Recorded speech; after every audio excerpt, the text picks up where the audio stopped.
قرآن میں بھی تو سیکس ایجوکیشن کے بارے میں بتایا گیا ہے. مثلا سورہ بقرہ آیت نمبر 222 میں بھی ہے کہ جب عورتیں حیض کی حالت میں ہوں تو مرد ان کے پاس نہ جائیں, اور سورہ یوسف میں بھی ہے. اب ایک 4 سال کا بچہ 5 سال کا بچہ وہ بھی قرآن پڑھ رہا ہے. ہمارا تو یہ ہے نا کہ ہمارے بڑے بھی قرآن کو نہیں سمجھتے, لیکن ایک عربی زبان جاننے والا بچہ جب وہ 4 سال کا 5 سال کا بچہ یہ چیزیں پڑھے گا تو وہ اس طرف جائے گا نہیں. کیوں جائے گا اس کی طرف؟ نا قرآن بڑے ہی حیا کے اس کے اندر رہ کر کے اس کا لحاظ کرتے ہوئے بتا رہا ہے کہ اللہ محبت کرتا ہے مطہرین سے. اللہ یہاں بتا رہا ہے کہ نجاست کی حالت میں آپ نہ جاؤ عورت کے قریب نہ جاؤ. یہ کہیں تو جملے نہیں لکھے ہیں اس کے اندر کہ شہوت نہ کرو, عورت کے قریب نہ جاؤ نجاست کی حالت میں. وہی نا ادب کے دائرے میں رہ کر کے قرآن نے جو ہے یہ بات کی ہے, کیونکہ عربوں کے اندر یہ چیز ہو رہی تھی.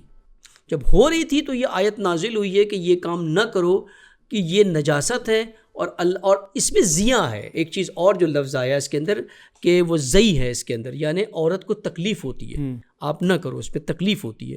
تو ایک سسٹم بتایا ہے قرآن نے سیکس ایجوکیشن تو نہیں دیا یہاں پر. یہ اگر یہ ہوتا تو یہ بھی بتاتا نا کب کیسے کیا کیسے کرنا ہے کیا, نہیں یہ سب نہیں بتایا کچھ بھی. مثلا ایک اور جگہ بھی ہے, یہ تمہاری عورتیں جو ہیں تمہاری کھیتی ہیں, اس طرح سے ہر سے. ہاں تو یہ بھی تو اسی طرف ہی جا رہی کھیتی ہے نا, یہ آپ اس سے تولید کرو. تو میں کہنے کا مطلب یہی مطلب ہے نا کہ یہ ایک بچہ بھی تو یہی آیتیں پڑھے گا. تو بچہ دیکھیں نا, یہ اویئرنیس ہے. جس سیکس ایجوکیشن کی ہم اسکولوں میں بات کر رہے ہیں وہ یہ نہیں ہے, وہ یہ چیزیں نہیں. اب قرآن نے جتنا بتایا آپ اسی تک رہے نا, اس کے آگے کیوں لے کر جاتے ہیں آپ اس کو ٹوٹل ایکسپوجر دے دیں کہ یہ لڑکا ہے یہ لڑکی, اس کے جسم کے اعضاء یہ ہے, اس کے جسم کے اعضاء. کہیں قرآن نے بتایا ہے کہ مرد اور عورت کے جسم کے اعضاء میں کیا فرق ہے؟ یہ تو نہیں بتایا. آپ تو یہ چیزیں بتا رہے ہو. آپ لڑکی کو کیسے ٹچ کر سکتے ہو, چھوٹے بچے کو آپ نے سکھانا ہے, یہ تو قرآن نے نہیں بتایا. قرآن نے بتایا ٹچ نہیں کرنا ہے آپ نے.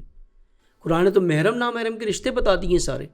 اب ایک 4 سال کا بچہ تو یہ قرآن میں یہ چیزیں نہیں پڑھتا, عربی بھی کیوں نہ ہو, اس کو سمجھ میں نہیں آتی یہ بات کہ وہ کیا, اس کو نہیں مفہوم نہیں سمجھ میں آئے گا ان چیزوں کا کیا ہے. ٹھیک ہے آ بھی گیا اس کے ذہن میں, اگر سمجھ میں بھی آ گیا 4 سال 5 کے, تو وہ وہیں تک ہے نا, اس کے آگے تو نہیں جا رہا ہے.